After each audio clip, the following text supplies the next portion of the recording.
if I want to get more rando people to click, it's probably better to have a big Hasan than it is to have Ro Khanna.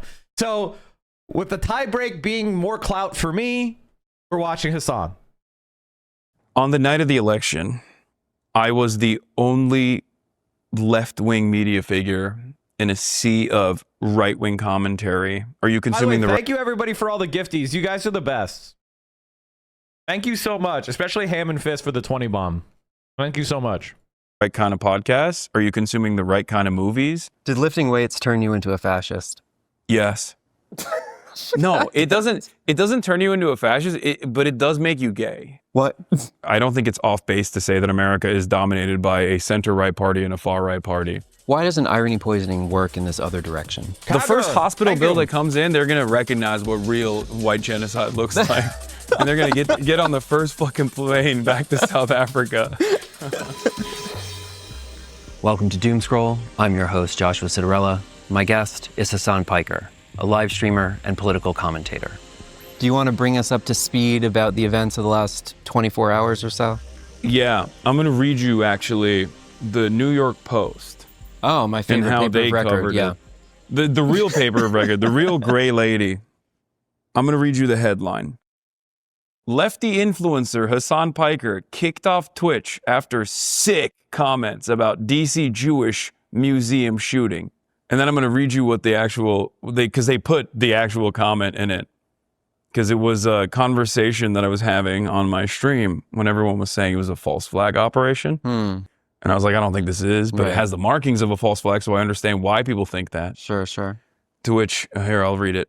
Left-wing darling Hasan Piker has been booted from the streaming platform Twitch after he suggested the killing of the 2 Israeli embassy diplomats in Washington, D.C. looked like it could be a false flag operation. Piker, 33, claimed his account, which has more than 2.8 million followers, was suspended because of his critical examination, in air quotes, of the manifesto of suspected terrorist Elias Rodriguez, who was charged with executing 2 embassy staffers outside the Capitol Jewish Museum on Wednesday night. He said the attack outside the Jewish Museum had all the hallmarks of a false flag operation, although he said he did not believe it was one. So I feel like that's the title contradicts the meat of the argument. Yeah. But that was my sick statement. But that's not the reason why I got banned. I got suspended because Twitch has a very rigorous application of its terms of service, and they don't let you read manifestos.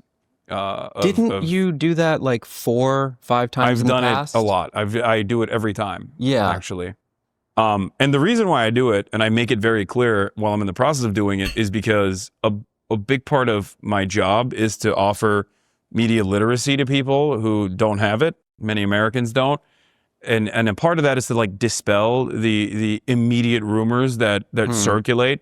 Like for white nationalist shooters, like they'll come out, they'll do a school shooting, and then instantly like the right-wing media will go, oh, that's trans. That person is trans. They're all trans. Every shooter is trans and gay and woke and, love Joe Biden, whatever. And so in order to identify what the truth is, I will closely examine the motives to the best of my ability using the resources that are readily available. And a part of that is, of course, to dive into the manifestos of these shooters as well. Sometimes they're indecipherable, but, I have done that for everyone, including Ryan Ruth. Researchers will call this risk for harm. Is there more risk? This is the ethical calculation. Is there more risk in exposing an audience to this material or having no pushback or no counter narrative? All right. So the idea of risk of the material as a paternalistic reason to not report what the guy's motivations were. Very interesting logic. The only reason why that makes sense is that you think that people are going to read the manifesto and therefore be determined to kill more Israeli officials. What could this guy say in the manifesto that's going to make you want to kill more Israeli officials? For this material as it continues to circulate online. Yeah, no, this is a Keep a smile if you're considering it. Calculation that I make as well. And it's one that mainstream media also applies under normal circumstances, where they'll have like an abbreviated version where it's like the adults read through it, and these are the parts that identify what their perspective is. I very specifically will talk about the motives and not in a way where it's like promotional, so that there is no one leaving that conversation with the notion that like, well, this guy was really based, you know, because I don't think adventurism is a reasonable solution or a way to create justice. Mm-hmm. You played a game on that stream earlier, which was, I believe, selecting quotes that did they belong to either a Zionist or a neo-Nazi? No, not a neo-Nazi, a Nazi. A Nazi. It was just the regular. Yeah, just the regular kind. The OG. Okay. Yeah, and it was one of the most difficult games I've ever played in my life. I've got one for you. Okay, let's hear it. I'm gonna get it wrong. If it's from the game, I'm still gonna get it wrong. I'm actually thinking twice because I don't want to fucking read this in my own voice on the internet. Yeah. Do a German accent. Oh, that would be even better. But that'll give the game away. Do an Israeli accent. I have great admiration for Israel's nation-state law. Jews are once again at the vanguard, rethinking politics and sovereignty for the future, showing a path forward for Europeans. Richard Spencer. Richard Spencer. Come on.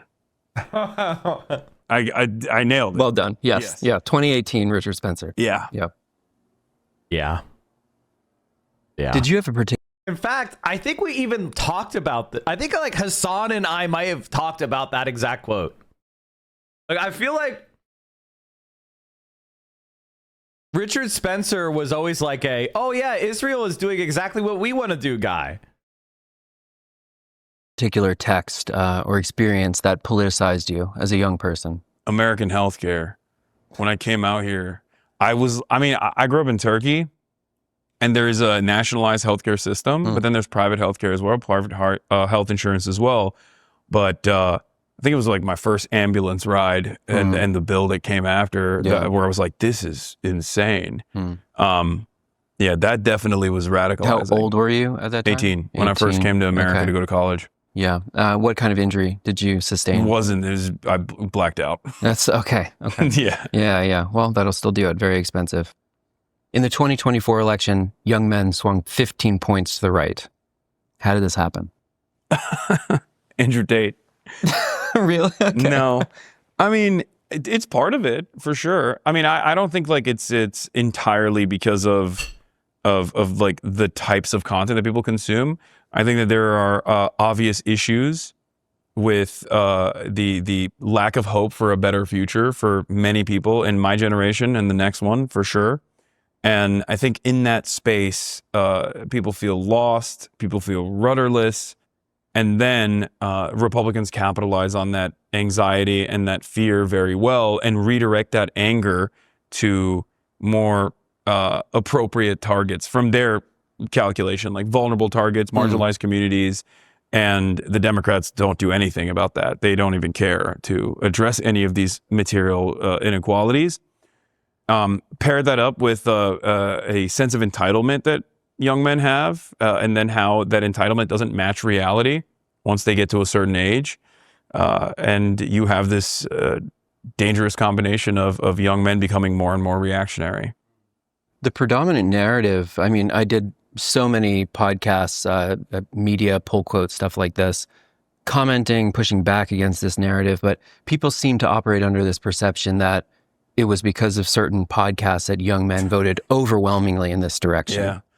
Yeah, they're what is the reverse Gramsci, the Andrew Breitbart quote, which is like policies downstream from culture. Yeah, right. Yeah, I obviously don't fully subscribe to that. I feel like it is the opposite, but I think a lot of people, a lot of liberals believe that. There is no underlying material reality that is moving people in a certain direction, and it's all just like consuming things. Are you consuming the right kind of podcasts? Are you consuming the right kind of movies?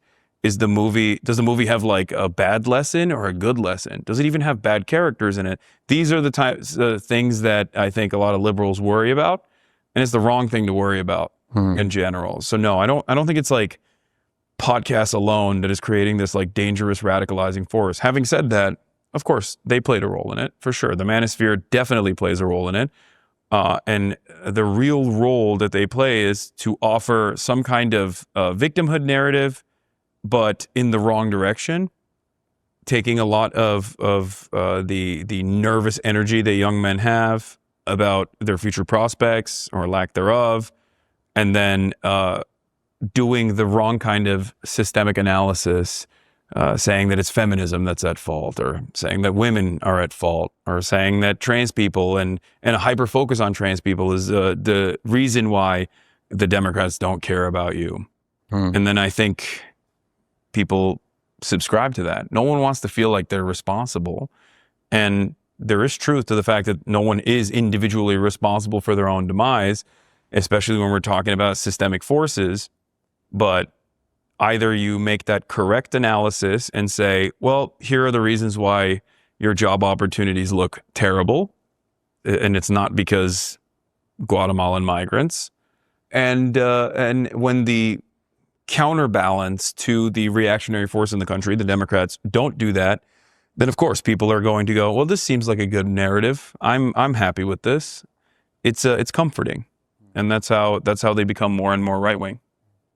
So I tend to agree with you. Yeah. Well, yeah, no, it's ego assuagement, right? Like, if you're a 25-year-old guy in America and you're a virgin and you've never had a girlfriend and you have a shit job or no job, how do you, in your ego, handle that fact? Are you going to place the blame inward? Are you going to say it's something wrong with you? If you do, you take the black pill.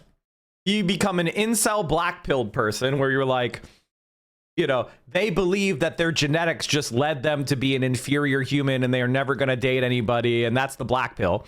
If you turn it outward, you become an incel misogynist, where it's women getting rights, it's women having jobs, it's women's expectations, it's women, you know, society benefits women unfairly. That's the right-wing grifter pipeline. So it's, you know, whether you turn the blame inward or outward. And by the way, the black pill guy also blames women too. So it's all ego assuagement. It's all like, oh, how is it not my fault? My life sucks. And here's the thing. They're right. For most of them, it's not their fault. It is society is collapsing. It is, there are no good union jobs. There are no, we are all isolated. We're all locked into our screens. We're all divided. We don't have good public transit. We don't have good third spaces. Community is being hollowed out. We're all becoming addicted to the infinite scroll. We're all pulling apart. We're reading less books. We're having less sex. I mean, not me, but you as a society. That's the reality. That's the reality. It isn't their fault per se. But they place blame on individual women because that's easy.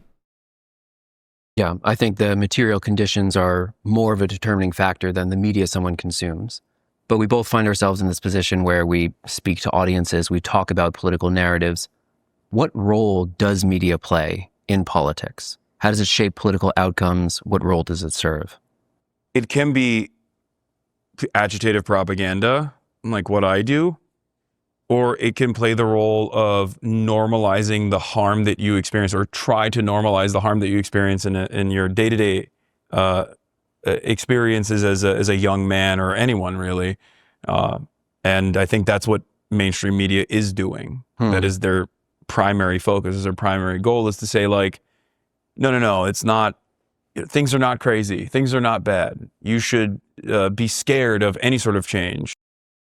They're firing all climate and atmospheric science employees in the DOE. Incredible.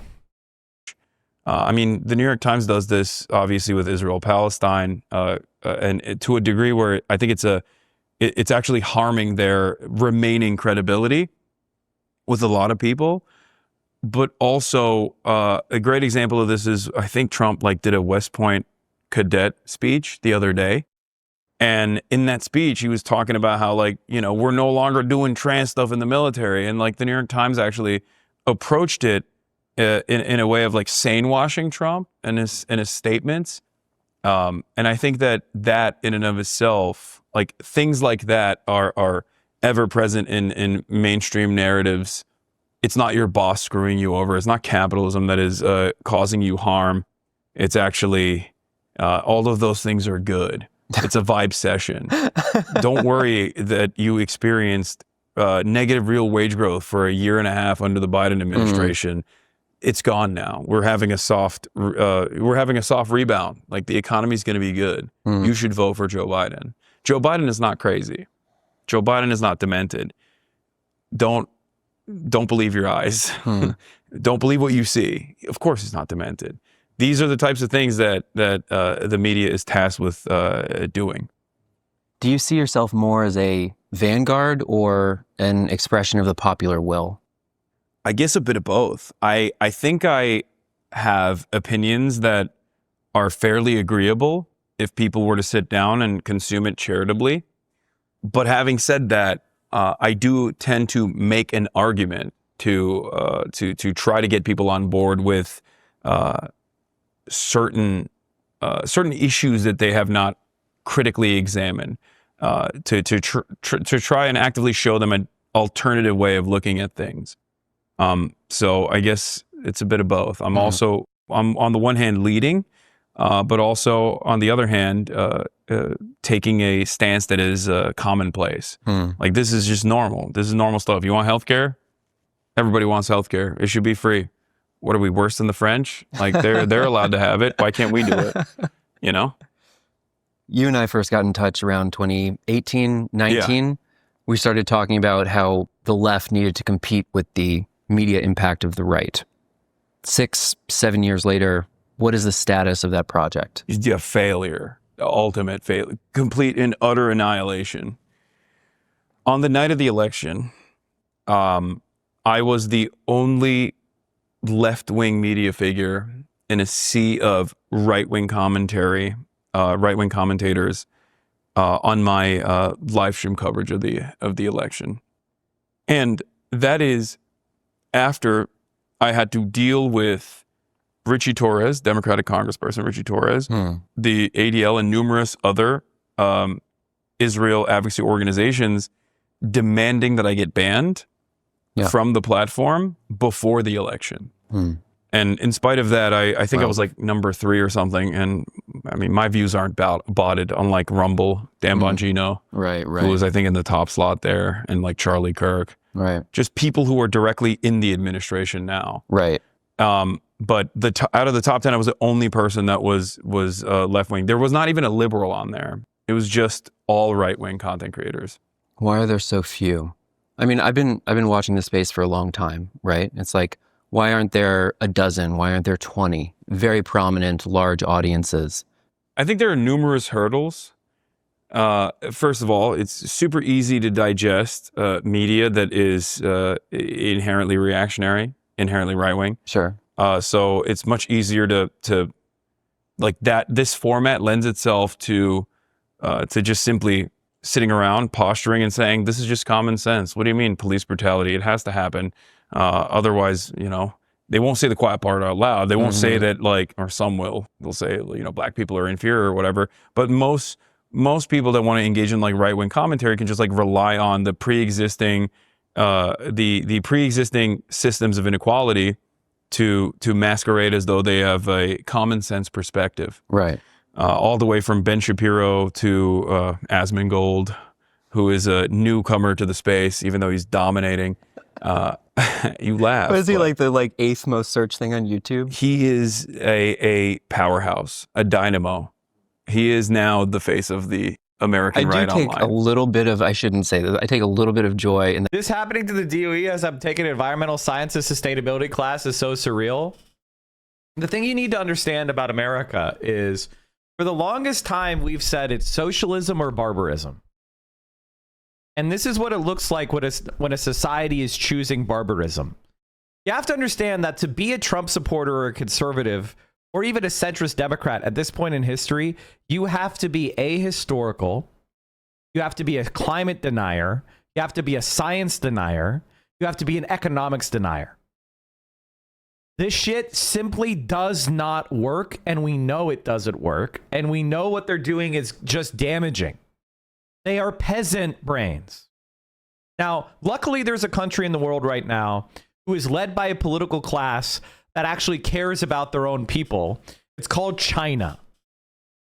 And they, thank God, are taking these issues seriously. And thank God, their military power is growing at an exponential rate. And God, I hope it grows faster. Off stream chat, I watched the CFR meeting of the Joint Chiefs. They had a public discussion panel, which is the Council on Foreign Relations and the Joint Chiefs of Staff. And when I looked at our most senior generals, I was absolutely certain that China will win. As I watched the generals of the Joint Chiefs of Staff talking, I was pondering, do I actually believe that the United States might completely capitulate, like collapse in a war with China, or would it just get its nose bloodied in the Pacific and limp home? Would the American government be able to retain power over the United States itself, or would it collapse a la Russia in 1918?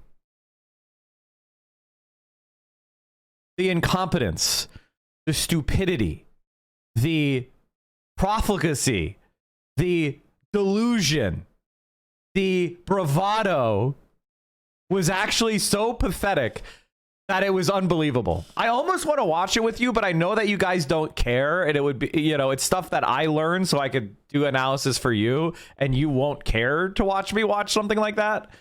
But so it's stuff I do off stream. But my God, is the American political class cooked? Every single one of our leaders in the military are now white men. They fired all the women because they're women. It's so fucking funny. That he's like doing better numbers than Ben Shapiro. I find that to be very funny. Oh, no, it's amazing. And they'll like his fan base and their analysis of politics is so elementary. They look at it like, oh, you're just jealous that he's like number one as a political commentator. I'm like, no, he was always a bigger content creator than me. I don't care. I do think it's hilarious that like someone who is openly not, I mean, he's not even demonstrating basic. Yes, we know all about the famously diverse PRC. This motherfucker thinks the PRC is not diverse.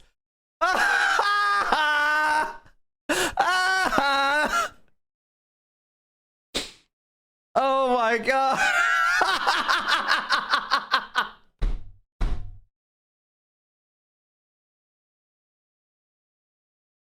Bro is stupid.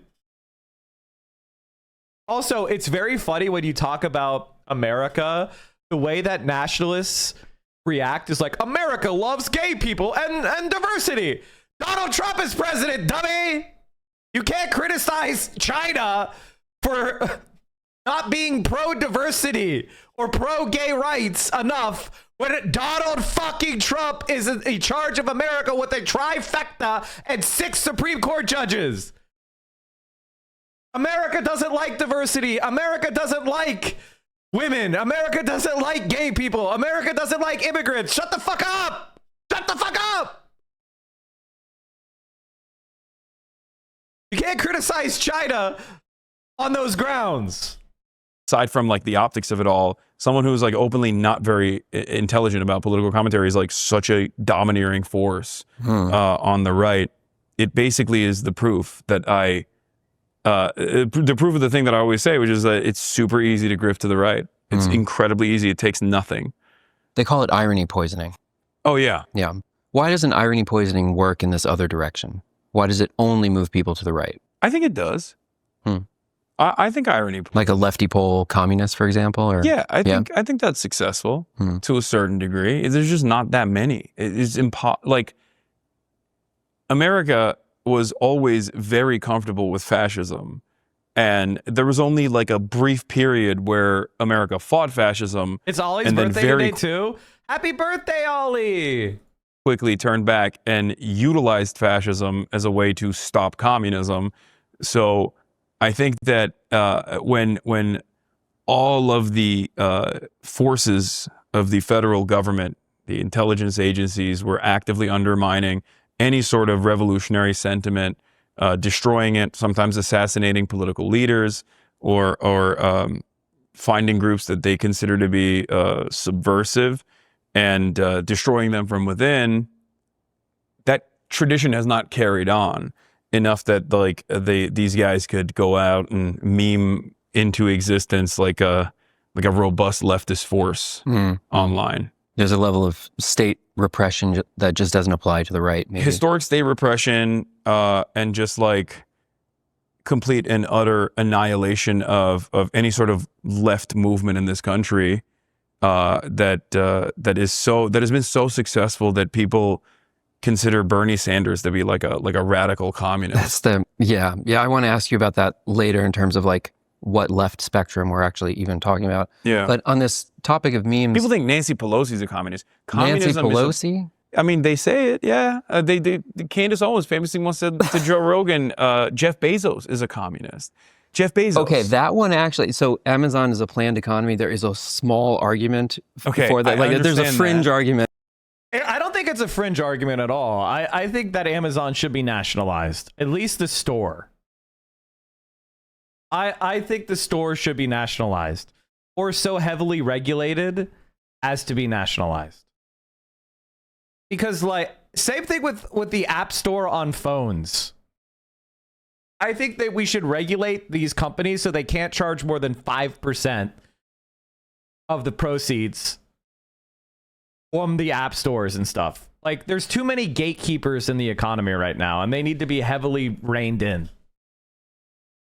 But I understand. Jeff Bezos is personally not a communist. Yeah, I mean, Yes. I've joked about this as well. Like, I think the best possible thing to do going forward is allow Amazon to engage in horizontal and vertical integration and expansion until it becomes like the dominant force of industry in this country, and then forcibly overtake Amazon, and then turn America into a communist country. Yeah.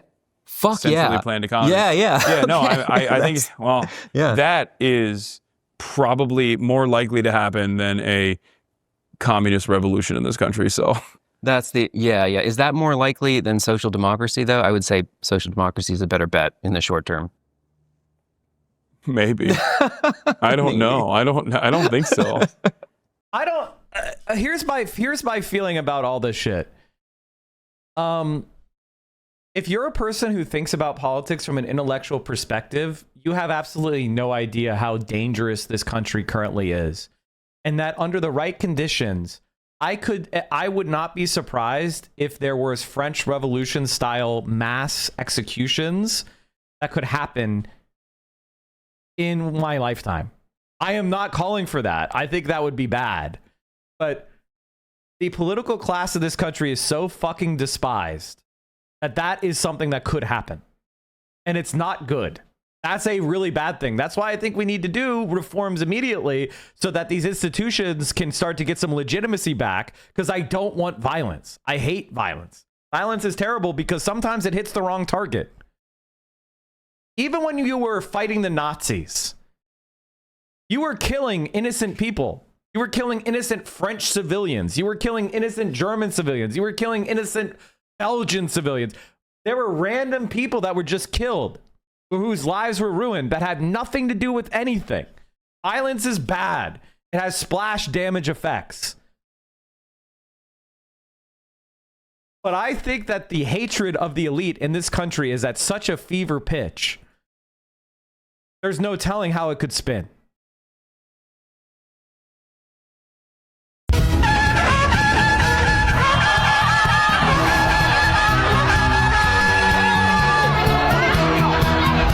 Charged with the captain, the county siege.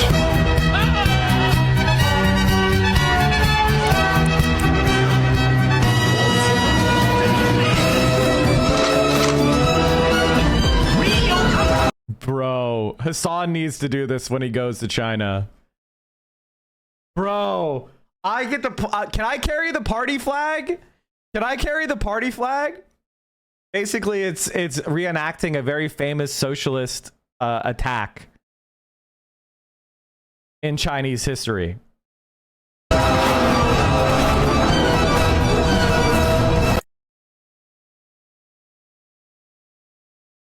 Now that's LARPing.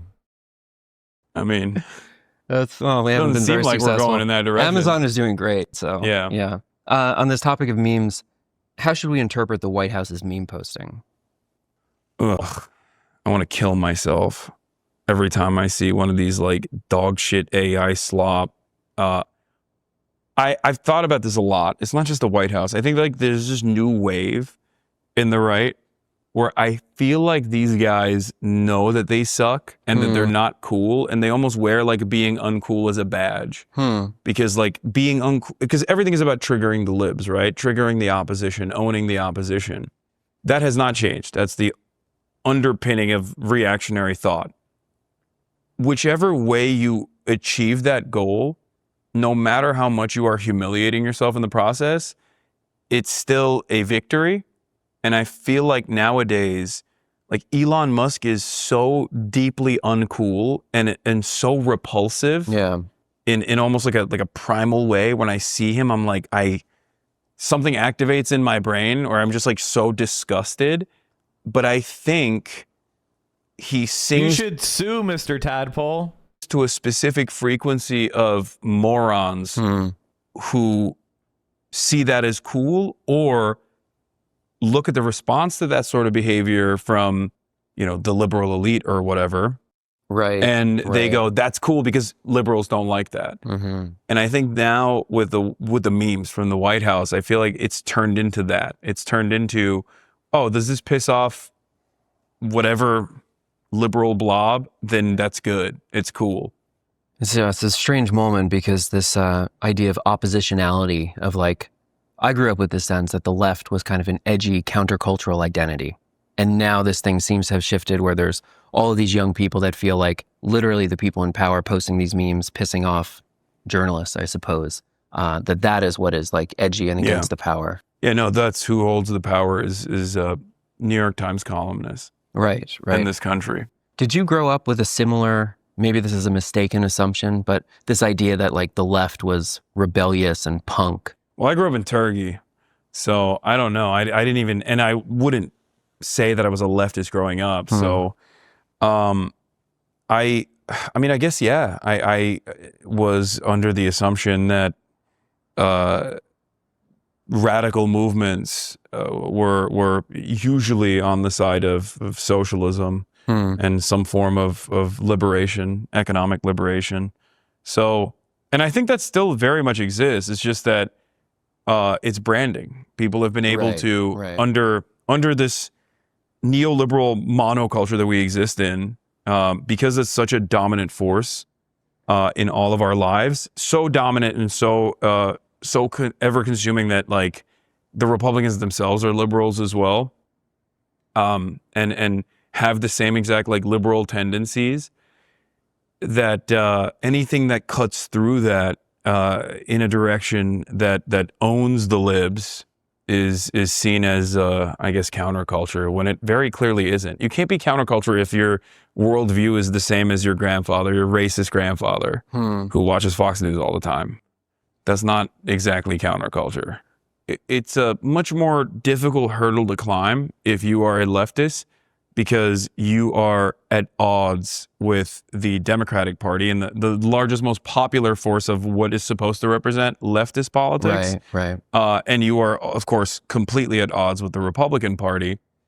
Whereas I feel like if you're on the far right, your worldview is not all that different from the Republican Party at all. And I think that it's directionally in the same direction. It's not going in the opposite direction. I would go so far as to say that the Democrats are directionally in the same direction as the Republicans as well. And I don't just mean the fact that they constantly concede to Republican framing on issues and end up making a fool of themselves. I mean, literally, they are also invested in defending the pre-existing hierarchies that we take for granted every day, whether it be the police and how brutal the police must be, or whether American militancy must continue all around the world, American imperialism must continue all around the world, or even when it comes down to deregulation and tax breaks for the super wealthy. There are some minor disagreements every now and then, but ultimately it is directionally going, it's directionally heading on this right-wing slant as opposed to leftist. So in terms of leftist branding, yes, I'm sure that the left could brand itself better, but it's completely decentralized. There's no organization, and there's no organizational capacity to latch onto even. It's not unified for that reason. Also, sectarian infighting is something that leftists love doing. So there's no organized unit of existence there. In terms of the Democratic Party, it's not just about branding. I think it's more so about policies and their ideology. They are zealots. They're ideological zealots invested firmly in the continuation of third-way neoliberalism. And I think that is the reason why. Can we define third-way neoliberalism for people? Unleashing the markets so that the markets can liberate the working class. And oh, this one. I mean, I feel like that is like a very important plank of the contemporary Democratic Party post-Carter. Yeah. And that's that has been the primary focus of the Democrats in general. And it's an inherently right-wing position to have. So I don't think it's off base to say that America is dominated by a center-right party and a far-right party. And that is the existing duopoly. People will sometimes argue that in the 90s with Clinton, the right won economics and the left won culture. Does that sound right to you? I think that's true. I don't think the left is like ever really lost culture. I don't even think the left currently has lost culture. I think that at the end of the day, you have people who are more progressive minded that find themselves in the arts or find themselves in specific sectors that have a focus on it, or maybe they're more creative, I don't know. And it just, it is just this, the producers of culture tend to be left-leaning, I guess. And that's why those spaces are the way that they are. It's just how it's been throughout history as well. I mean, unless you have the government coming in and specifically engaging in censorship and deliberately trying to do what the Nazis did by, considering all this morally depraved art to be Jewish and try to show a vision for what kind of classical art would actually take its place, you're not going to be able to reverse that. Where should we place the American political center? This is something that's contested. People would describe Bernie Sanders as being a radical. Those were common sense politics in the 1970s, previous to Carter. Yeah. Where should we understand the location of the American center? The average American has insane positions that are directly at odds with one another, like immediately contradictory positions. I have this series almost at this point. It's turned into a series where whenever I'm going to an event, I talk to Uber drivers. And it's fascinating because like the last Uber ride I had, this guy was a refugee from Iraq and he voted for Donald Trump. But before he revealed that to me, he actually told me what are the good things about America? I asked him. And he said, there's a lot of good things about America. I was like, what are the bad things about America? He's like, well, the cost of living is out of control. I think we have to give people houses. We have to give people houses. We have to claw back housing. He's a MAGA communist? Yeah, he said all of this. And then he revealed to me why he voted for Trump. And it was because Trump was an anti-interventionist. I was going to ask, by his estimation. Right. But he also liked Trump's anti-immigrant spiel, saying that we're full. There's too many people coming in. You want to defend your home from random people. The basic stuff. Ironically enough, it's still white nativist immigration policy that he was defending as an Iraqi refugee. But at the end of that conversation, he also revealed to me that his sister is an undocumented immigrant. And it's like what do you do with that? How do the Democrats lose that guy? I'll tell you how they lost that guy. Fucking Trump was able to present himself as an anti-interventionist twice. Yeah. Wow. Successfully. Twice. Did lifting weights turn you into a fascist? Yes. No, it doesn't. It doesn't turn you into a fascist, but it does make you gay. What? Like miring as a concept is like the gayest shit. And also, if you work out hard enough, you are no longer invested in this for appealing to women. You just appeal to men. You are just trying to look a certain way that other men respond to positively. It has nothing to do with being attractive to women at all. That's why I have a meme. I told Bradley Martin this personally. It's just the real person who's turning children gay is Bradley Martin because he owns a fucking gym. He's the one who's grooming children to be gay. Why has there been so many media stories about exercise turning people right wing? I think it's because like all the liberals that write those articles are weak and pasty and don't hit the fucking weights and they're like trapped in their little bubble, so they think that I guess working out. He's right. Honestly, he's right. I should hit the weights. I should hit the weights more. We need to do range days. We need to talk about learning how to use drones. This is what we need to learn. Light infantry tactics, backpacking, range J's, drone use. That's the stuff that we need to put into the Mike from PA stream.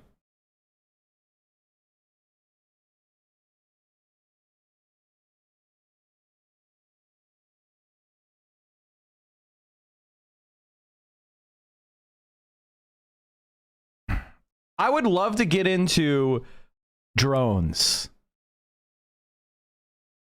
I also want to I want to develop my knowledge of the way that infantry tactics have evolved because my training is mine is like 2003 era training. So I need to update. Like, I want to see how like thermal imaging has changed things. I want to see, like the new types of scopes. I mean, people were barely using red dots when I started, like.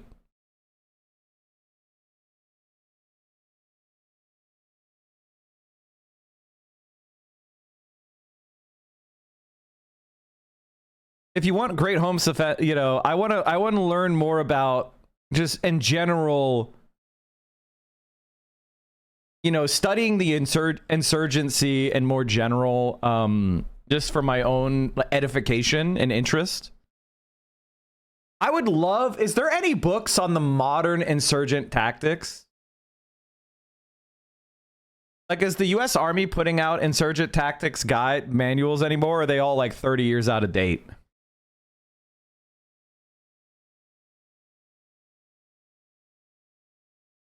Like, I want to hear about, tactics in the drone era. I want to see, I want to learn more about what the Houthis are doing.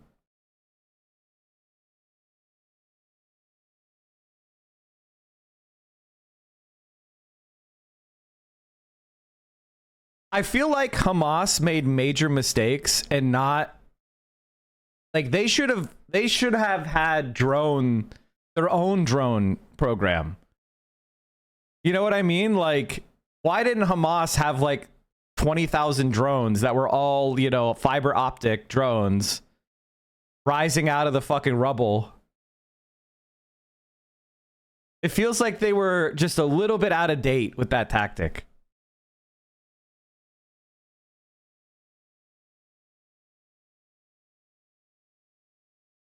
What are fiber optic drones? Basically, the problem with drone warfare is that jamming technology can make them useless. So a fiber optic drone is a drone that has a tether or a fiber optic cable that connects it physically to where it launches. So you have the drone waiting somewhere to ambush, and then it comes out and then it pulls a fiber optic line with it, and then it flies to the target. So there's no jamming. So jamming doesn't work.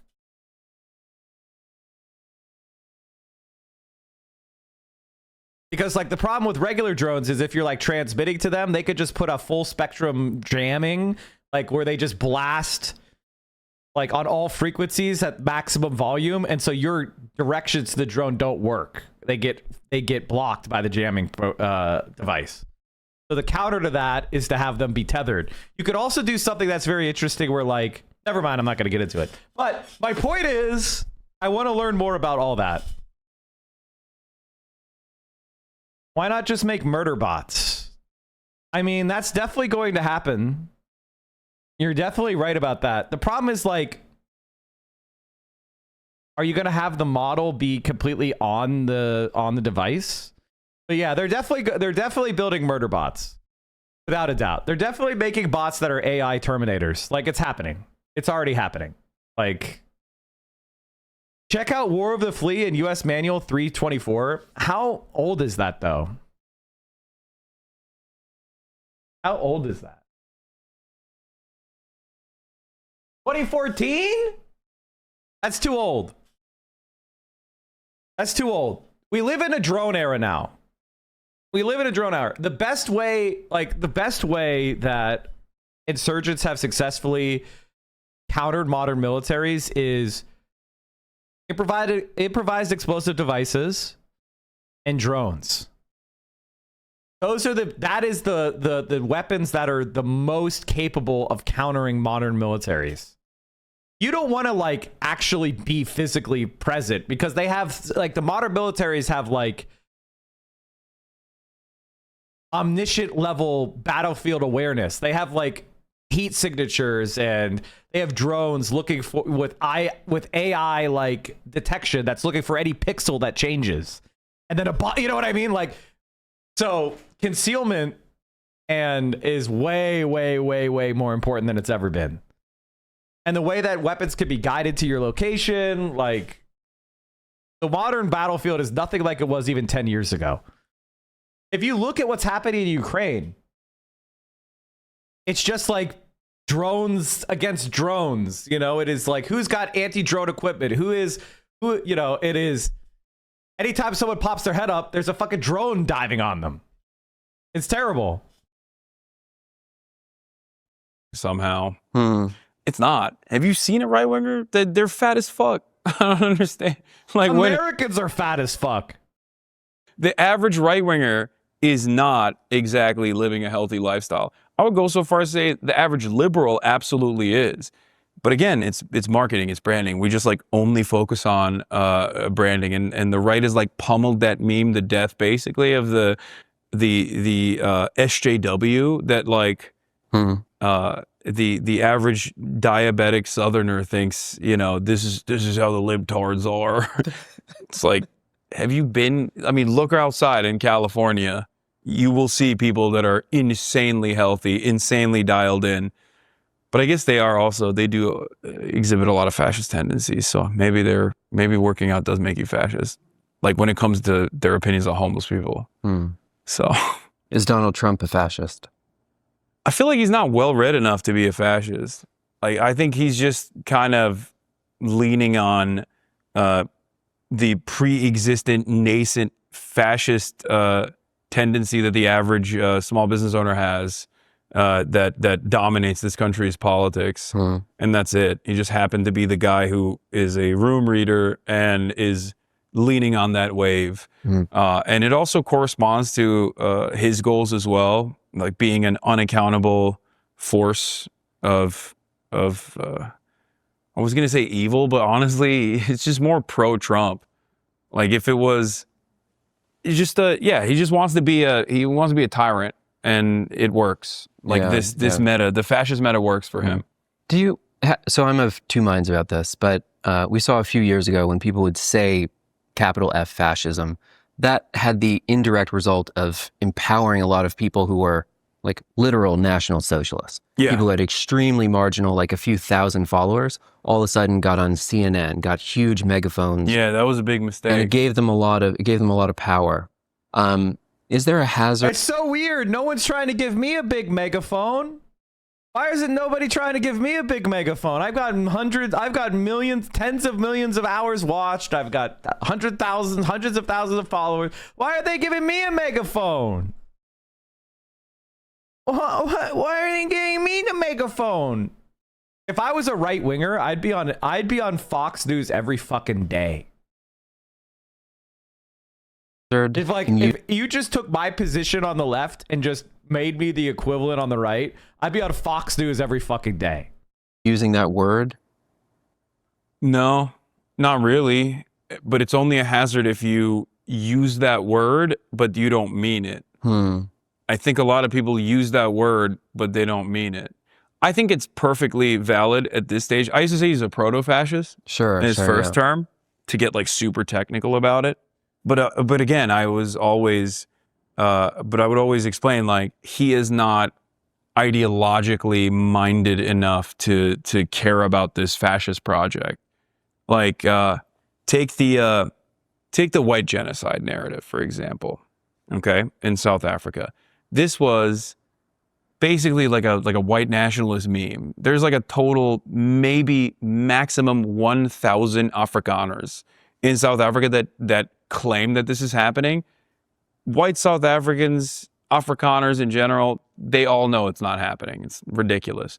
But the Lawrence Southerns of the world and all these like neo-Nazis, they went down there and they shot these documentaries. Right. And it's not like Donald Trump legitimately thinks there's a fucking white genocide going on in South Africa, but he's just, he doesn't care enough. Like he's just like, oh yeah, this will throw a little bit of bone at the, I'll throw some bone at the fascists out there, and they'll like me, and I'll get to whip the media up a little bit in a frenzy. So I think he's just like using those existing initiatives and movements to his favor.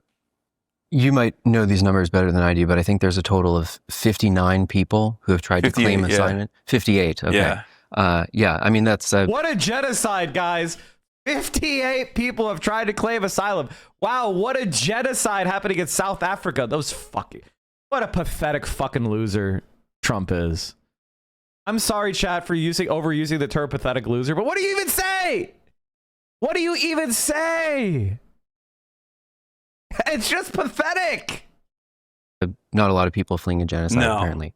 Meanwhile, they were entirely too fat to be fleeing a genocide. I'm sorry. Like, that's crazy.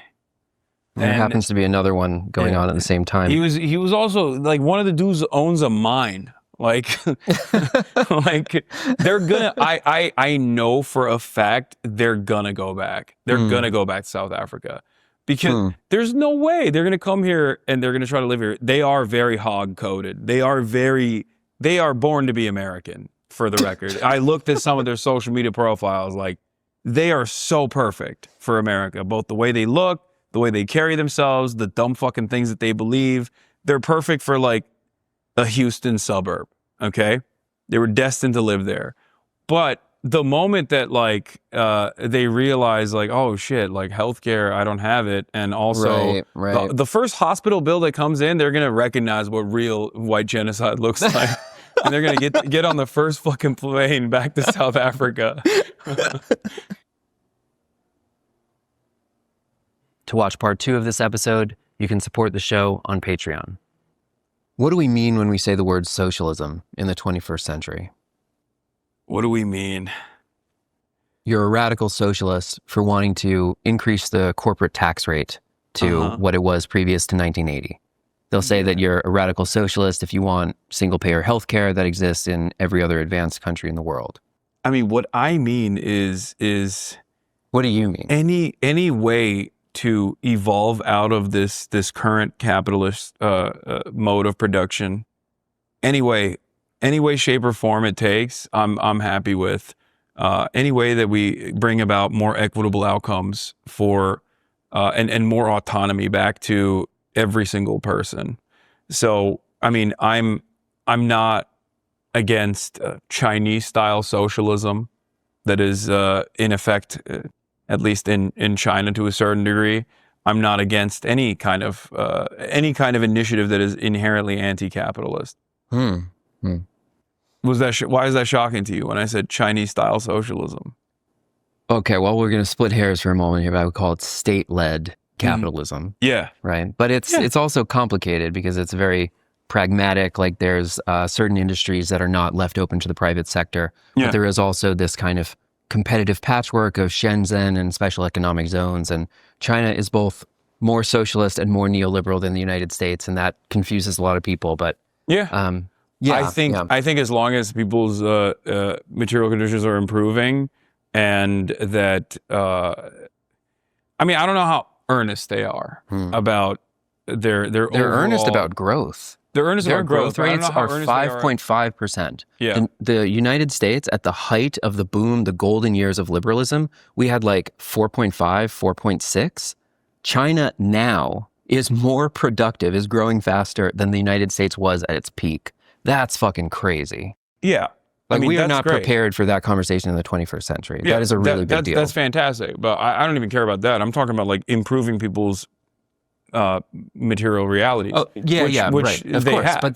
But because the growth rates are so large, because the pie is growing, you can carve off larger material benefits for workers. Right? Yeah. So that like the kind of bare bones like social democratic infrastructure is easier to afford. Whereas in the neoliberal, like shrinking growth rates from like 1970 up until now, like one of the reasons why we are mulching the social safety net in the United States is because we're generating less wealth, basically. Yeah. Some people will argue, people from the left, that social democracy is a counter-revolutionary project. Do you, what is the path to socialism that you see in the United States? I mean, they're not wrong when they say the welfare project is like has been a lifeline to continue capitalism. They're not wrong about that. But having said that, if we're talking about America, especially, I have a different vision. But overall, it's not bad to improve people's living conditions. It's good. That's a good thing. I think we should do that. So I'm never going to stand in opposition for any sort of like welfare, any sort of expansion of the welfare state. As far as in the United States of America, I feel like it's really silly to say that, because the number one issue that at least I've identified in this country is a lack of class consciousness. Sure. And no mechanism of pushback against either party, or no opportunity to create even a third party, like a viable third party, a labor party, right? That exists in other parliamentary systems and social democracies and so on and so forth. But I feel like in order to even get there, there needs to be a pressure valve that kind of tries to at least alleviate some of the social pressures and some of the economic pressures that people experience, so that there can be more organizing that could inevitably even take the form of a vanguard party, right? Sure. And without that, and without education, without labor militancy and without labor education, that is never going to happen. Like accelerating towards, and we are already accelerating towards fascism regardless, but accelerationism of that sort, I think, is a pure fantasy. The notion that like, as long as the contradictions worsen, like Americans are going to be equipped enough to understand their class position and then magically become socialist is an idiotic idea. It has not happened, and we know what happens when those contradictions worsen. They become more reactionary. That's where we're at right now. They become more insane in that reactionary ideology, where people start engaging in fantasy because they're so firmly within a liberal construct, so firmly and so dogmatic in their approach to capitalism that like anything outside of the confines of capitalism is just like non-starter. They either are repulsed by it, they're hostile to it, or they just have never really experienced it or never really encountered it. And therefore they're like, no, this is, there's this like idealistic good bad dynamic that exists within a liberal narrative. And so that's, I think, the reason why a lot of people constantly find themselves in the throes of like conspiracy theories, because there is no materialist framework that they've ever encountered or have ever thought about I always talk about like, imagine a group of shadowy figures that are endlessly powerful getting together multiple times a year and designing the way we live. Now, when you explain that to the average American, here's the thing about when people say mutual aid or they talk about any of these specific types of ideas, I get kind of squirrely about it because it's not good enough. It's not good enough, and it stinks like anarchism. What we really need is a party-based mutual aid. So, like, you join the party, there is mutual aid. There is, free breakfast. There is childcare. There are athletics clubs, and there are, like, the party is part of your social existence. And there's a lot of weirdo leftists online that are like very anti this idea. They're like, no, you should never go and make friends at political work, and you shouldn't have childcare services. And we should have, like, honestly, I would love to do a major project at DSA members of co-op housing. I would love us to get a plot of land and build a 300 unit DSA building. The Karl Marx house or the Eugene Debs building, and it has a kindergarten, and it has a dentist, and it has all sorts of shit. Like, that should be something we actually fucking do. Not make it a commune, not make it some weird fucking compound somewhere, but a building in the city.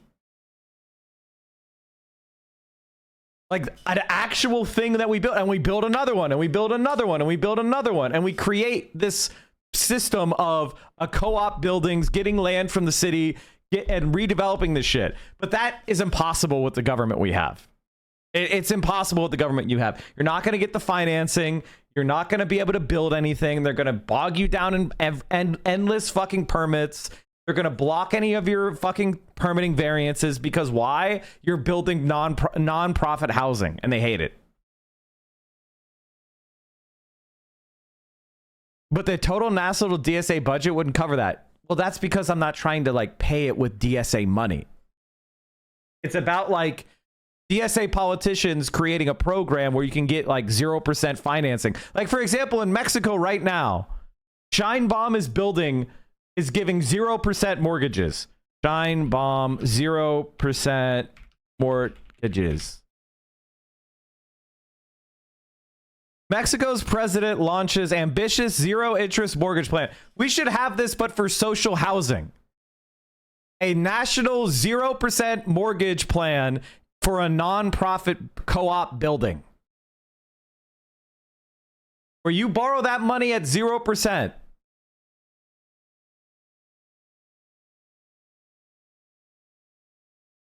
You know what a mortgage payment it looks like when it's 0% interest? Here, I'll give you an example. Mortgage calculator. Okay, here you go. Let's look at one. Let's say that it costs $5 million to build this building. Okay, down payment 20%. Interest rate, we'll do a 30-year property tax. So just elite PMI 0. Home inspector 0. We're not looking at any of this shit. Everything's zeroed out.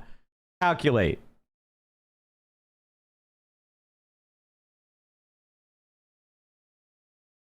$5 million at 0% interest is $25K for $5 million. Let's say that let's turn that into it's $350,000 per unit cost. So that's a typical price, right? $350,000 per unit. Let's just go by per unit. $1,700 with a 6% interest rate. If you make that 0, oh my Lord in heaven. Why is this breaking? It's not giving me, it won't let me do 0. Why won't this, oh my God, fuck this calculator. It's not actually calculating. Fuck you. Jesus Christ. All right, $350,000 unit. 350,000 $5 million. $5 million at 0% interest is $25K for $5 million. Let's say that let's turn that into it's $350,000 per unit. Let's say that it's let's turn that into it's $350,000 per unit. $7,100 with a 6% interest rate. If you make that 0, oh my God, fuck this calculator. It's not actually calculating. Fuck you. Jesus Christ. All right, $350,000 unit. Let's put a 0. Let's just zero everything out. Oh my God, 0.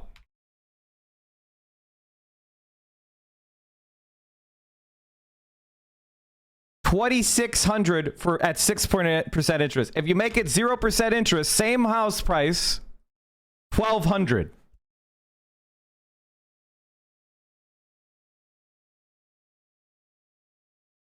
And that's with property tax and homeowners insurance. If I just zero it out, it's $972.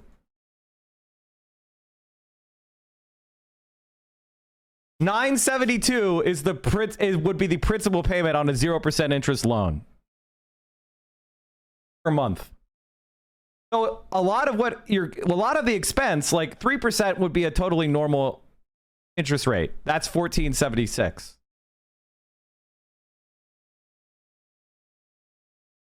The problem that people are suffering right now is that interest rates are high at 7%, which is roughly where it is now. The same loan is 29. It's 23, 29 for a fucking 30. Like, this is dog shit. This is outrageous. So the government can usually borrow at a much cheaper rate, or it can, or not, just subsidize the fucking mortgage. Shouldn't you have basic interest to cover inflation? Why? It's a subsidy. Who gives a fuck? Let's say the interest rate, let's say inflation is expected to be 2% then, when we have the interest rate be 2%. Then it's $1,294.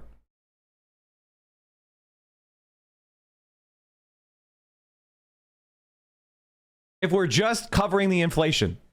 And this is why banks make money, because inflation is 2% and they charge you 7%.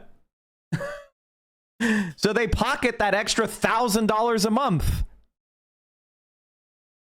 But where did the bank get that money? Did they work extra super duper hard for it? No, they just borrowed it from the government, or they took your deposit and they had that loan guaranteed by the government.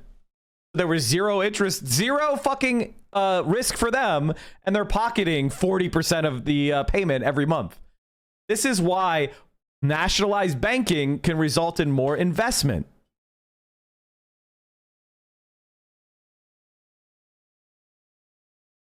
If you say, and they're all Jews, they're like, oh, I'm on board with that. I love that. Thank you for saying the truth. But if you say that's happening at the fucking Davos summit, and it's just like, it's a global leadership advancing the interests of global capital, they go, nah, that's some commie bullshit. It's just like, they're just so hostile. So I think in order to even make this argument, in order to make it convincing, like, you have to show your work, you have to show results. And I think, like, incremental change in the direction of a social democracy in a country like the United States of America that allows there to be a real, robust and militant labor movement that is focused on education as well. Without that, you're just going to have a bunch of decentralized formations that are either, like, I don't know, anarchist or libertarian, or just all a bunch of insane people that think that Jewish people are poisoning the water or something, like a bunch of medieval peasants. I think America is comprised of people that have the same mindset of a medieval peasant with a fucking iPhone. That's where we're at.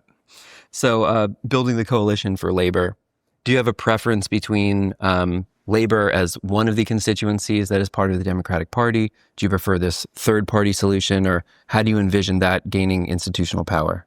I mean, I'll take whatever platform I can get. That's why I'm not shy about collaborating with the Democratic Party, because I feel like they are offering me a platform rather than me offering them a platform, if we're being honest.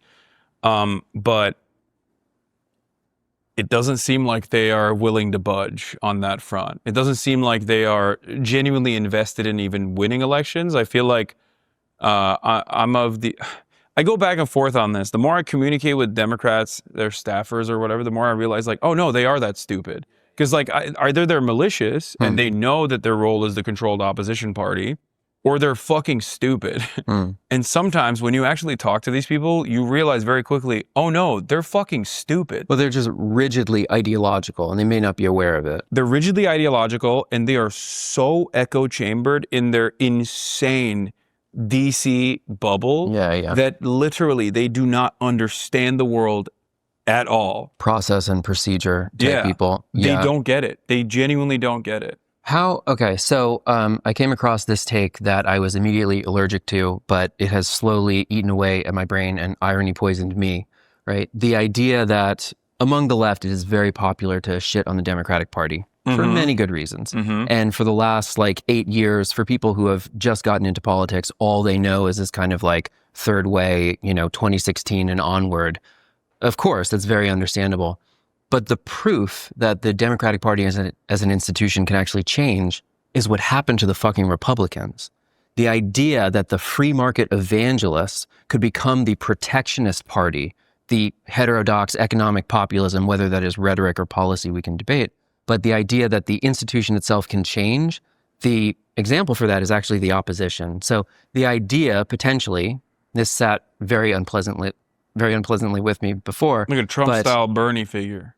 That if there were an insurgent figure, they could transform the party within a single election cycle even. 2, they could absolutely transform it. And now the guy who was the outsider 8 years ago just fucking ended neoliberalism. Dude, some shit is happening. And that was through the vehicle of the Republican Party, which was this, from neoconservative, expansionist, American imperialism, neoliberal austerity, all of these policies were bundled into their platform. And he just remade the whole thing. Now they fucking cosplay as him. So why can't that happen for the other institution? 2 reasons. One, remember what I said about directionally speaking, the most far right elements are not at odds with the rest of the party, with the regular party apparatus. Ideologically, I mean, in the Republicans, in the Republican Party, and within the Democratic Party, there is an ideological divide between the base and what their needs are and what their demands are versus what the Democrats will perform on. That is part of the reason why someone like Donald Trump could make such a devastating impact. Because a lot of the Democratic Party has basically designed itself to avoid its base. It is allergic to its needs of its base. It runs away from it. Workers, you mean? Yeah, exactly. The working poor and all of these other social identity groups that they claim to care about and then discard instantly. I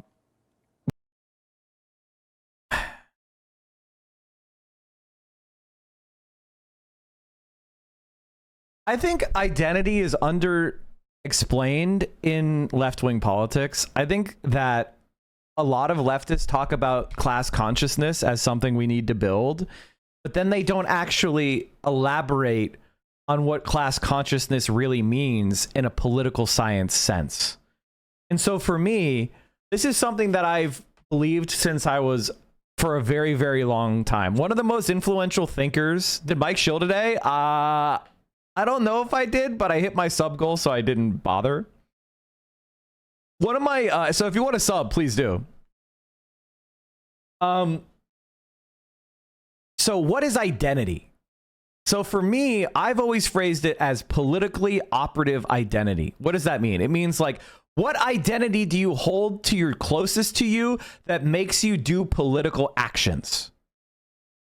And one of the biggest examples of this is gamer. So many people, when I fight with Asmongold, are like, Asmongold isn't a political right winger. He's a left winger, or he believes in this, or he's not pro Israel, or he's pro universal healthcare. Blah blah blah blah. But that's a lie. He has the most politically relevant identity of Asmongold is gamer, which means he is misogynistic. It means that he is anti-woke. It means he is targeting specifically the left. He engages in the cringe SJW type of politics, right? So his political operative identity is right-wing gamer. I don't care what his opinions are on other shit. When he actually engages with politics as it exists in America, he does so in a right-wing fashion. And so for leftists, the question isn't just class consciousness. It is, how do we get people to operate with class consciousness as their politically operative identity? That's what we're trying to do. We're not just trying to spread class consciousness. We're trying to make you actually use your identity as a worker as the thing that makes you do shit in politics. How do we do that? And the answer is we don't fucking know. Like, the answer is we don't know yet. And I think that there are certain conditions where it is more conducive to that. And right now, we're not in those conditions. However, people like Bernie Sanders have forced a lot more people to think in those terms. And they get people to think in those terms by getting people to think about issues. Right? So I'll give you an example. All of us need to live somewhere. All of us need healthcare. All of us need food. All of us, we have these material needs. And when Bernie Sanders is like Medicare for all or free college or whatever, he's making you think about politics as a means to fulfill your needs in real life. That's a material politics. You are thinking about politics as a way to get resources for yourself.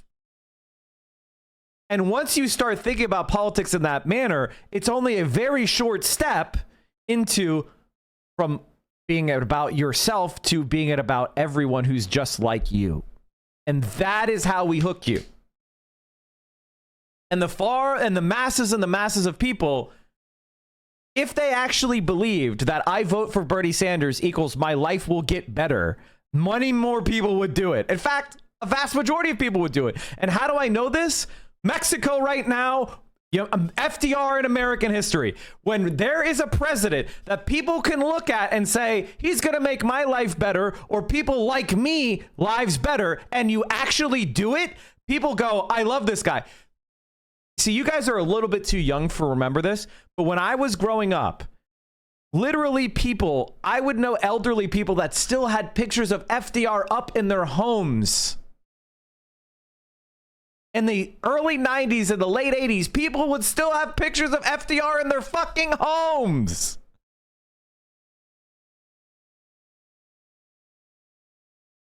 So, like, I need you to understand, like, that's the thing that I think is failing, is how do we use online media to make your politics about personally solving your problems and then making you actually take political actions in favor of that. That is the difficulty. Whereas the Republicans fear their base, and they actually work tirelessly to offer at least a little bit of red meat to their base, if there is a political price to pay for that. They court their voters. Roe v. Wade is a great example of this, where this is like a 40-year project from the Federalist Society. That was a ginormous gift to the white evangelical base that is the most radical within the Republican Party, but they're the most loyal. And they're willing to take like massively consequential political tolls in an effort to offer some red meat to their most prominent supporters, most loyal supporters. Democrats don't do that. Democrats never have done that. They have also positioned themselves to never do that. Obama is, I think, a great example of this, where he presented himself as a very progressive person when he was campaigning, only to completely contradict all of the campaign promises that he had made and become this beacon of not hope and change, but third-way neoliberalism. I think in some ways that Obama's lack of any response to 2008 is kind of what brought us Trump a few years later. Yeah. I mean, it's definitely that. It's NAFTA. It's a lot of what Democrats have done in terms of like responding to the Republican pressures on the economy that has developed enormous resentment from the working class. That certainly plays a role in this. Trump is a part of the same movement overall as the rest of the capital owning class, that he is able to take the party along with him on this journey. I think when the dust settles and we look back at this, I don't think that the new Trump regime will be all that different from the previous designs that we had on the global marketplace. I think in many ways, Trump has done a lot of stuff that liberal media has been really resentful about, even though it is ironically a continuation of Obama-era policies, like the NATO stuff. Trump constantly talked about deportations. NATO, or deportations especially, but NATO in particular, because like that's one where the media was like, I can't believe you're doing this. Like, you're anti-NATO. How dare you? And Trump was simply forcing an Obama-era provision that Joe Biden also continued in terms of like demanding more from the vassal states of Europe to pay a higher or to force them to buy more American weapons, right, a higher percentage of their GDP in military expenditure. That was initially started under Obama, and Trump actually continued it. Right. And yet when Trump was doing it, the media was very resentful towards this thing, where they were like, you're trying to destroy NATO. Joe Biden continued it as well.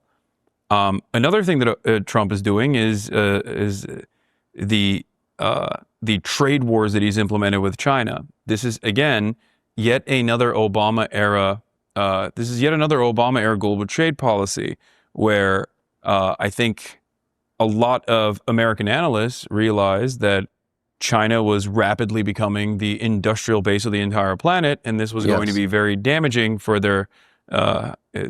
This was going to be very damaging for America's national security interests. Yes. And Donald Trump is simply just the guy who's willing to,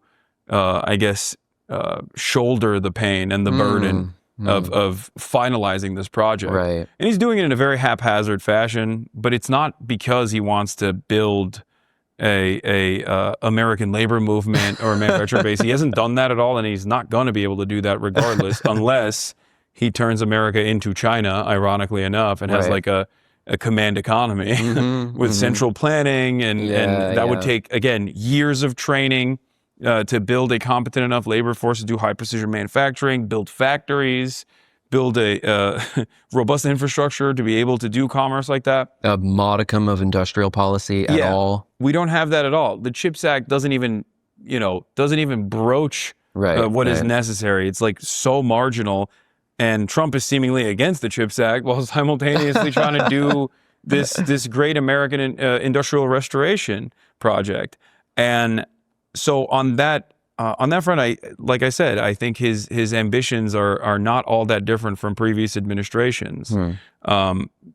But of course, his method of doing things is very different and very silly, and sometimes even more brutally honest. So at least I appreciate that, because it makes it much easier for Americans and everyone else to realize like what our goal on this planet is, and it's not the great liberators or the great protectors of liberal democracy, as was presented by previous administrations over and over again. Trump just cuts away at that, and he's just like, pay the piper. You gotta give me a plane. Give me deals directly. Give my family deals directly. Give my stupid fail sons billions of dollars. So I guess what I'm trying to say is he's not all that different, once again, as opposed to a socialist figure would have to genuinely harm the interests of capital, whereas I don't think Trump is genuinely in the long term going to harm the interests of capital, or at least when he does harm the interests of capital, as he's done with this market volatility, it is only at the behest of like a long-term American national security concern, so that we can finally go to war with China. I think there's a mistake that people on the left can make when they see Trump trying to bring back industry and bring back manufacturing jobs. That this is out of some benevolent interest for the working class. And if you trace back the lineage of this, The IMF was making this argument in the 2010s that in the interest of national security, we have to bring back our green energy, our chips, because if our gray war with China turns into a hot war and all of a sudden we lose 20% of our energy capacity, we can't make our own computers, like they all of a sudden become the superpower. So this interest of national security may indirectly benefit workers by bringing back some industry. It will likely bring a lot of automation as well, not a lot of job growth.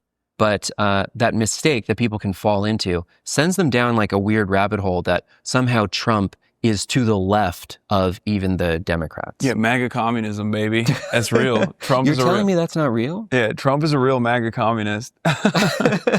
Yeah, he's destroying America. He's a Maoist. He's a Maoist third world. Okay, but those memes are. I personally think that those memes are expressing a truth, which is that Donald Trump's policies are so bad that he's actually collapsing the American empire. And I think that's correct. If your only goal is to destroy America, you should vote for Donald Trump. If you don't care about the consequences to everyday average Americans, then you should vote for Donald Trump. And that's exactly what JD Pondon really means. So fucking funny of like the fat Americans putting together like sweatshop labor. Yeah, or just like all the JD Pondon stuff. I love JD Pondon. I don't think that will be beneficial for the American labor force in the long run or even in the short run. I don't think it's going to happen at all. That's what I believe. I think we're just going to try to. Oh, they're going to fail. Well, I don't even think it's going to fail. I think that they're just going to try to like reroute it to India. Oh, make it somewhere at a vassal state. Produce it there. Reroute it to India and just like call it a fucking day. It could be. Because it's less stable than, well, it's more stable in terms of like capitalist interest, but it's less stable than, I guess, a country that a major world power that you want to go to war with. Yeah, they're moving iPhones to India, I think. Yeah. They're trying to, at least. Apparently, I don't know. Trump said he's going to offer tariffs unless they start making these goddamn iPhones in America, which is really funny. Again, you cannot do high precision manufacturing in the United States of America as it stands. You don't have the factories for it, and you don't have the labor force for it. You don't have unless you start bringing in Chinese factory workers by the tens of thousands to the United States of America, you're not going to be able to build the fucking iPhones here. You also, I mean, you can't just like the minerals don't exist here. Like geology is where it is, and you can't get like tantalite and shit like elsewhere in the world. Yeah. Okay, so what about the people who are persuaded by those arguments? How do we win them over to a social democratic coalition? What, people who like legitimately think Trump is pro-labor? They want those manufacturing jobs, yeah. Oh, you just got to wait it out. Okay, here's the thing about Americans talking about industrial policy is always bad.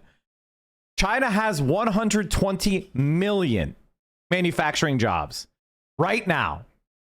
The United States of America at its absolute peak had 18 million manufacturing jobs. I think we have around 12 million now. I'd have to go and look at it. Maybe it's 11 or 12 million. You're telling me that we cannot get 10% of Chinese manufacturing jobs in the US? That's impossible? That's impossible. Watch them realize that dream is. I'm not saying, and the idea that manufacturing jobs have gone away is one of the most hilariously stupid positions that people take, unironically. It is very, very funny. There are more manufacturing jobs than ever right now. Duh. Because the economy is more productive than ever. Duh. Now, those people are also way more productive than previous generations of manufacturing jobs. Duh. It's like people have no conception of the world that actually makes sense. Like, is it just mostly fog for most people? Like, do you not know how things work at all? Like, how dim is the average person? I don't know. I really don't get it. Is nothing but a dream, and it's never going to happen. Because I think that this happened last time around as well. In the last Trump administration, everyone that the coalitions that brought Trump into office were very excited initially, and then slowly but surely, people started realizing that perhaps Trump was unstable, or that perhaps Trump wasn't great for their business interests, their immediate business interests. You've already started to see like all these small business Hitlerites freak out over having to pay extra tariff taxes. But I think you just have to wait it out and keep making that argument in the process, but explain to them that this is not, you can't put the cart before the horse. Like you have to have a horse first. Right. The horse in this analogy is the robust industrial base necessary for there to be any trade to protect. Because currently, with the exception of like, I don't know, forcing UK to eat salmonella chicken, or I don't know, they don't want telling Italians they have to drive Ford F-150 pickup trucks. Like, what the fuck are we going to sell them? Weapons. That's it. And that's what that's the only game in town. We got weapons, we got big trucks, and we have salmonella chicken and hormone beef. And what are you going to do? You're just going to like rip apart the European Union's like last bastion of sovereignty in the form of like their own food and safety standards. Like the only thing that they have that like basically makes them not America is, you know, thousands of years of history and culture, and then, you know, the better living standards that they have. If you go to like just a bodega, just like a regular like shitty deli in Europe, like their quality of food is better than like the fancy grocery stores. This is something that VO says all the time. VO? Oh no, VO has been vindicated. Fuck. God damn it. Living standards that they have.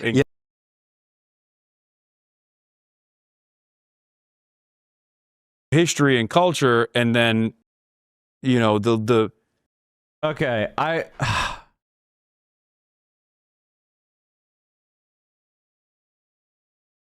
want to see if VO watches this. You want me to simp for this fucking man?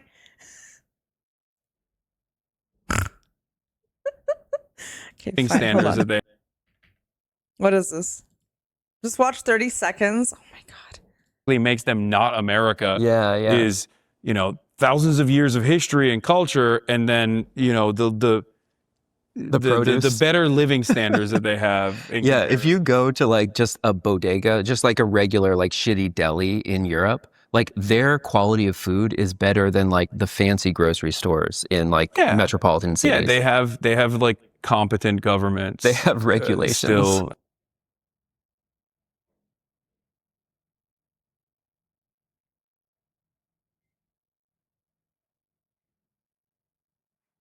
Oh, so now you believe it when a man says it? Yes. The better living standards that they have. If you go to like just a bodega, just like a regular like shitty deli in Europe, like their quality of food is better than like the fancy I'm just kidding. grocery stores in like metropolitan cities. Yeah, they have like competent governments. They have regulations still, and decent regulation. We have a libertarian hellscape. And in reference to this coalition, for working people, they want those jobs, they want upward mobility. There is not much of an inheritor to the Bernie Sanders coalition. Do you see AOC as being able to take that baton from Bernie? No, not really. I mean, what Bernie has become now is also not exactly the best version of himself. I feel like he was a lot more radical in his youth when he still looked like an 85-year-old man. And nowadays I feel like he's just so much more reserved. And at a time when like there's unprecedented opportunity to radicalize the American public and direct that anger and animosity towards the actual systems of pain, I feel like Bernie Sanders is too much of a party man. And he's also not influential enough within the party structure to to get the rest of the Democrats to pay attention to what he's doing. Like this oligarchy tour, defeating the oligarchy tour. Right. What do you see as the goal of the tour? I think the goal of that tour was I think it was very possibly it was somewhat naive, and he thought like, oh, if I bring out these large crowds, I can get the Democrats to change their direction. And no. The number one thing you have to understand about the Democrats is they don't want to win. That is not their priority. I know this is hard to believe, but it is the truth. The Democrats' priority is not winning elections. The Democrats' priority is to maintain the neoliberal status quo and the neoliberal control of the Democratic Party, and to connect their friends and family who are the consultants of the Democratic Party with as much money as they can. They don't want to win. Winning is secondary to the goal of making money for their friends and family and maintaining control. It's called the iron law of institutions. Individuals within institutions will make decisions that are better for themselves than they are for the good of the institution, unless you have processes to establish an agency alignment. This is what happens to all institutions. This is why it's important to study institutional theory if you're going to be a leftist, because you need to understand the interest of the agent as an individual can be different than the agency. So you need to set up processes to align the two. And right now, the Democratic Party does not have those processes at all. It is not democratic. It despises the grassroots. It is authoritarian. It is top down. It is anti-democratic. Actually become like a working class party. Yeah. Or at least like present themselves as being invested in the improvement of the living standards of the working class. But the Democrats are so resilient to any kind of change that could help them.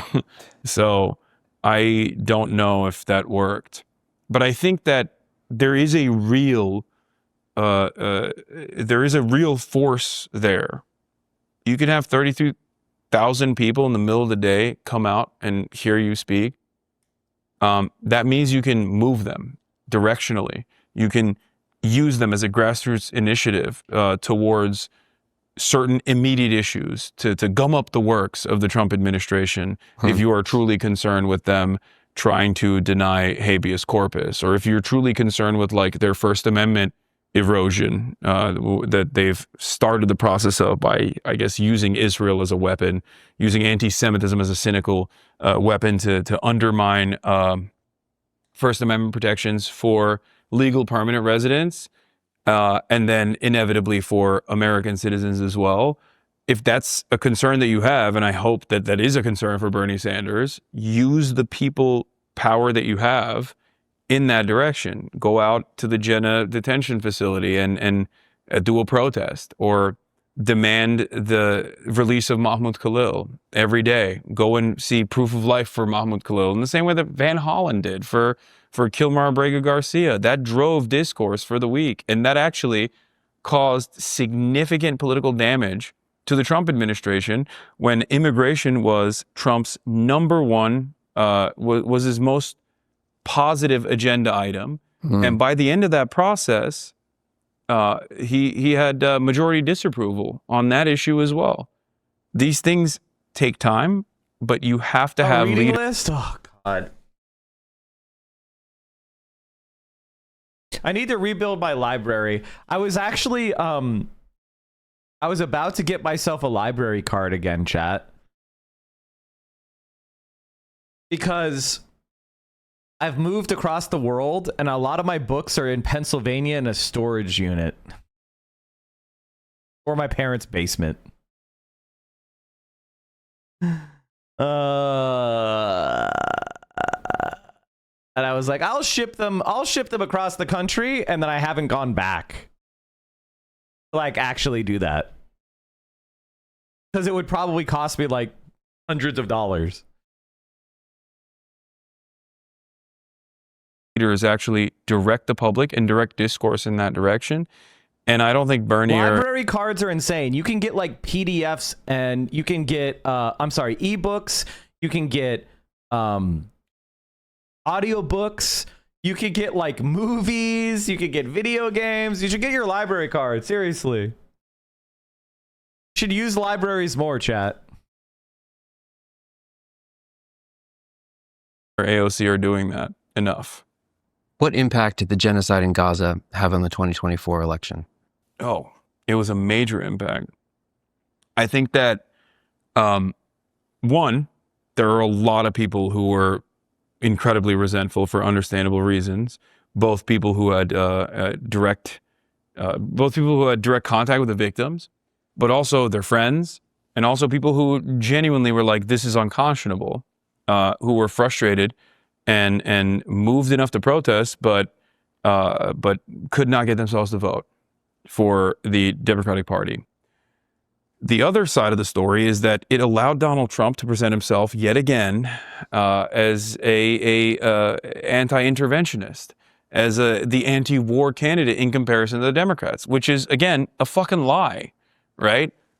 He did this to Hillary Clinton, and the Democrats basically offered him this on a silver platter to do it again. Kamala Harris went on the DNC and on the last night said, "I am going to create the most lethal military force this planet has ever seen." What are you, fucking Starship Troopers? Like, you can't say that. You're a Democrat. Like, no one believes you. And also on top of that, the people that are supposed to vote for you are going to hear that and go, "I don't like that. I don't like the sound of that at all." And it gives a tremendous opportunity to the right to just present themselves as being anti-interventionist again, even though they're not. So there was that issue as well. And last but not least, one of the major hurdles that Kamala Harris had to clear in the 90-day campaign that she was running was to decouple from Biden, because Biden was old, feeble, and responsible for all of the issues that Americans were experiencing at the time. And the faster you sever that tie, the better things would have been. It was already an incredibly popular issue to force for a ceasefire and to come out and say, "Look, I love Biden, but I think it's time for, a new vision, and I want a ceasefire in Israel right now. Put me in the room. I'm the vice president. Put me in those rooms. I'll talk to Benjamin Netanyahu personally." Even if you're not going to do that. Like, she didn't even lie in a credible. She didn't let me lie to anyone. Like, she didn't give me the tools to lie to you, to manipulate you. She couldn't even respect us enough to lie to us. If somebody doesn't even respect you enough to lie to you, you are definitely not on the team, okay? The minimum thing a politician should do to you is lie to you. That means they at least think you're a human being. They're at least worried about you. If they won't even lie to you, then you're not on the team and you shouldn't support them. to be able to come out and make this a bigger issue in the media, and to present yourself as this like bold, radical change candidate that is totally removed from the Biden administration, despite being a part of it at the time, that I think would have yielded tremendous benefit in the media cycle. That would have basically bludgeoned people in the head with the idea that no, Biden and Kamala are totally separate. And she did the exact opposite. And I think that was a big mistake. It's just one of many different issues that she could have done that on, but it was definitely a very important issue, important for a lot of people, and it would have been closer to the Democratic majority position on the matter than either party was representing at the time. If there's a young person out there who's watching this video, they're posting radical memes 10 times a day, and they say, all of this socialism stuff sounds nice, but that's never actually going to happen. Nothing's ever going to get better. What would you tell that person? I want to maintain revolutionary optimism and say that these things take time, and that as long as you are taking, as long as you're putting one foot in front of the next and moving in the right direction, then you can and you will genuinely experience immediate material improvements in your life. One of the easiest ways to do that, I guess, is like through unionizing your workplace and being able to engage in collective bargaining. It's even though, again, like the union structure in the country as it stands is also still is either powerless or is firmly dedicated to maintaining their global position as a part of the labor aristocracy. You know, he got the UAW, Raytheon, Lockheed Martin unions, you know. Today's Ollie's birthday. She's doing a 24-hour stream. That's pretty sweet. But still, I guess that is a way for you to realize the power that you have in solidarity with others that are experiencing the same struggles as you are. So that can be very beneficial. So you do have that capacity. You should also focus on self-improvement in the process as well, so that you can help others in your communities. So that's what I would say to a radical memer: to get outside, lift some weights, go on dates with people, you know, meet other people, engage in community organizing, engage in labor organizing, and try to seize control over things in your life that you have control over, because there are certain things, and hopefully you can improve yourself, improve your immediate. Mike, do you ever feel like we're too late with the death technology shit, a deep state Paladar shit, and fashion? No. The reason why we're not too late is because, do you think they know how to program this shit? Do you think Elon Musk knows how to program shit? Regular people are there. Like, it is still dependent upon labor. It's still dependent upon regular people. As long as it's dependent upon the capitalists can't do things directly, as long as they're dependent upon other human beings, we have not lost. Circumstances, and start building confidence from within. Confidence in yourself, in your skills, but also confidence in your ability to make change and enact change. Hasan Piker, thank you so much. Thank you for having me. Thanks for listening. That was pretty good. It's only a matter of time before I'm on this show, chat. It's only a matter of time. Changing your ways, change your ways. We're changing your